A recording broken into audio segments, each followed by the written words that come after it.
Queira Deus Espírito Santo nos abençoar, nos iluminar, para acolhermos a sua palavra em nosso coração e para que ela possa frutificar em nossas vidas. Amém. Meus irmãos, minhas irmãs, a gente está acostumado a ouvir o Senhor é o meu pastor, né? Pastorear é a arte ou o ofício de cuidar do rebanho, não é mesmo? Só que quando eu cheguei aqui em Natal, eu descobri um outro verbo que eu não conhecia, que é pastorar.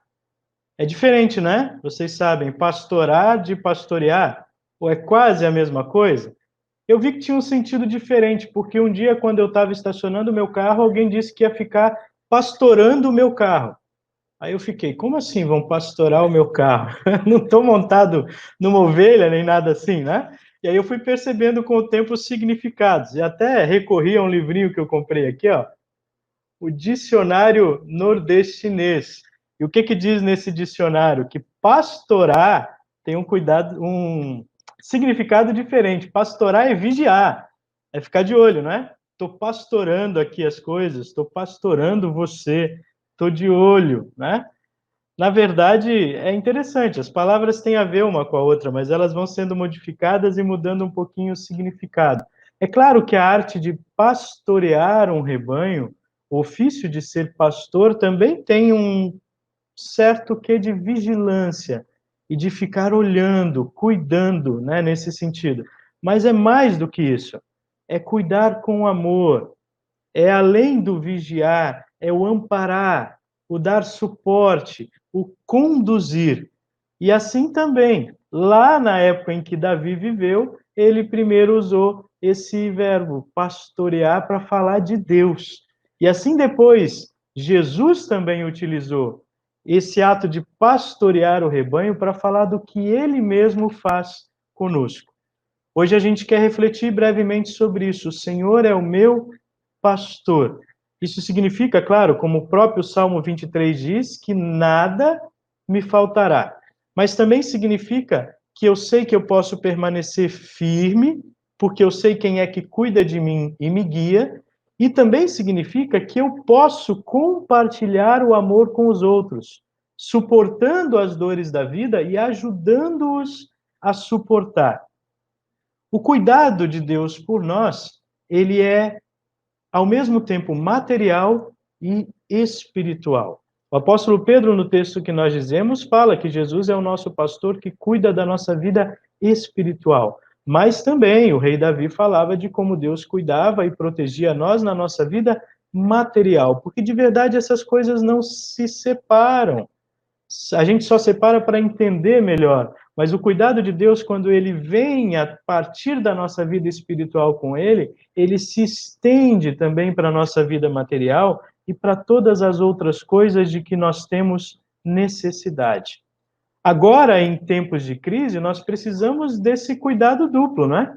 Com a nossa vida material, nos mantendo cuidadosos com a nossa higiene, cuidadosos com os nossos deslocamentos, permanecendo sem contato físico sempre que possível, e ao mesmo tempo precisamos sim de cuidado espiritual, porque daí depende o nosso ânimo, a nossa paciência, a nossa força e a nossa fé para continuarmos firmes apesar das provações, apesar dos medos, apesar da ansiedade. Em tempos de crise, é preciso que a gente se lembre das palavras simples que o rei Davi usou, ou que o pastor de ovelhas Davi usou. Ainda que eu ande por um vale escuro como a morte, eu não terei medo de nada. Por quê? Porque tu estás comigo. É preciso que a gente se lembre também de que Deus nos faz descansar no tempo certo de todas as nossas aflições e ansiedades. Ou seja, é um Deus que está presente não só nos tempos de crise, mas está presente em todo o tempo na nossa vida. E tempos de crise talvez sejam importantes para a gente se lembrar disso, que ele não está ali só como socorro bem presente nas tribulações, mas que ele é refúgio e fortaleza o tempo todo para nós. O salmista Davi também nos lembra que Deus me guia por caminhos certos. Ele está comigo e me guia por caminhos certos. Eu nem sempre sei onde é que a minha vida vai dar. E eu, às vezes, me meto em caminhos errados, que dão errado, porque não foram trilhados como Deus planejou para mim. E isso eu tenho certeza que acontece com você também na sua vida. Mas eu tenho a certeza de que Deus é capaz de me chamar de volta com o seu cajado e me guiar por caminhos certos. Estando com Cristo, nós não precisamos ter medo de estar perdidos ou de estar sozinhos. E aí eu me lembro de um exemplo muito simples que eu li uma vez e que achei bonito. A história conta que uma família se mudou de cidade e quando ela chegou na cidade nova, tudo desconhecido, eles tinham que fazer o que é muito chato numa mudança, né? Desempacotar todas as coisas e começar a arrumar a casa. E aí era o casal com uma filhinha pequena. E o pai viu que a filhinha estava impaciente, estava preocupada. E aí ele resolveu tirar ela um pouquinho de casa e passear com ela pelo bairro. E o que aconteceu? Eles começaram a andar enquanto a mãe ficava arrumando as coisas da casa para ele distrair a menina. E quando perceberam, eles já tinham andado um pouco além da conta. E como eles não conheciam o bairro em que eles iam morar, o pai viu que parecia que eles estavam se perdendo. E ele olhou para a menina e viu que ela não estava nem um pouco preocupada. E aí ele disse com toda calma: minha filha, não se preocupe não, mas eu acho que a gente está perdido. Ela olhou para cima e disse: pai, eu não sei você, mas eu não estou perdida. Eu estou com você. Eu não estou perdida. Eu estou com você. Eu não estou perdido. Eu estou com Cristo. Seja qual for o caminho para onde a vida tenha te levado, seja qual for a situação em que você mesmo tenha se colocado, lembre-se, você não está perdido se você está com Cristo. Porque sim, com o seu cajado, ele sempre te puxa de volta. Com a sua palavra de amor, ele sempre lhe oferece perdão. Com a certeza do seu amor que venceu a morte, ele te dá esperança que vai além de qualquer tribulação, de qualquer dor e de qualquer dificuldade. Por isso o salmista diz lá no final: certamente a tua bondade e o teu amor ficarão comigo enquanto eu viver. O Senhor me pastoreia, Ele cuida de mim, para que eu possa cuidar também das outras pessoas.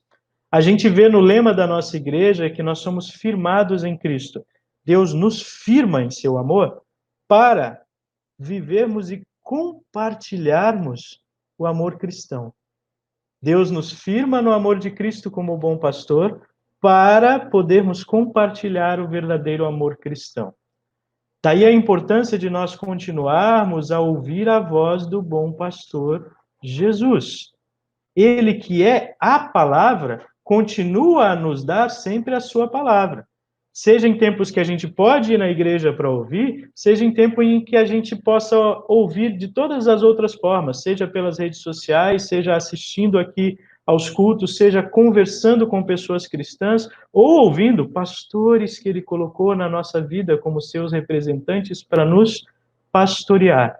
A voz de Cristo continua a nos chamar. E ele garante que aqueles que têm ligação com ele pelo Espírito Santo reconhecem a sua voz. Se continuam ligados a ele pela palavra, eles não vão ser enganados por falsos pastores, por falsos mestres, que já existiam na época de Jesus e que continuam existindo hoje, tentando espalhar falsas notícias, tentando enganar o povo de Deus, tentando se aproveitar da fragilidade dos outros para subir na vida, seja para ganhar visibilidade, dinheiro ou poder. Deus está ao nosso lado com a voz de Cristo. Estando ligados a Cristo, nós estaremos no caminho certo. Nós poderemos dizer: eu não estou perdido. Eu estou contigo. Eu nunca estarei perdido. Jesus é aquele que, de fato, mostra que é o bom pastor, porque dá a vida pelas suas ovelhas. E dá a vida para quê? Para que elas tenham vida e vida completa. Ou como diz a tradução mais tradicional, eu vim para que tenham vida e vida em abundância. Vida que realmente sobre de amor e de proteção de Deus. Cristo, como diz o apóstolo Pedro no nosso texto de hoje, suportou todas as dores para que nós também possamos suportar dores e até mesmo injustiças. Nós suportamos firmados no amor de Cristo. E para quê? Não para que a gente possa se arrogar de força e dizer: olha como eu aguento. mas nós suportamos para dar suporte aos outros. Nós suportamos as nossas dores para poder continuar apoiando a nossa família, os nossos irmãos na fé, as pessoas que dependem do nosso testemunho para chegar a Deus e muitas outras pessoas que a gente ainda não conhece, que a gente possa ajudar, que a gente possa apoiar. O apóstolo Pedro diz lá no capítulo 2, versículo 25: vocês eram como ovelhas que se haviam perdido, mas foram trazidos de volta para seguir o pastor que cuida da vida espiritual de vocês. E esse é Jesus. Pode ser que em algum momento você tenha se sentido perdido. Ou pode ser que agora você esteja se sentindo perdido, diante de dores, de decisões erradas, diante de dificuldades, de arrependimentos ou até de injustiças.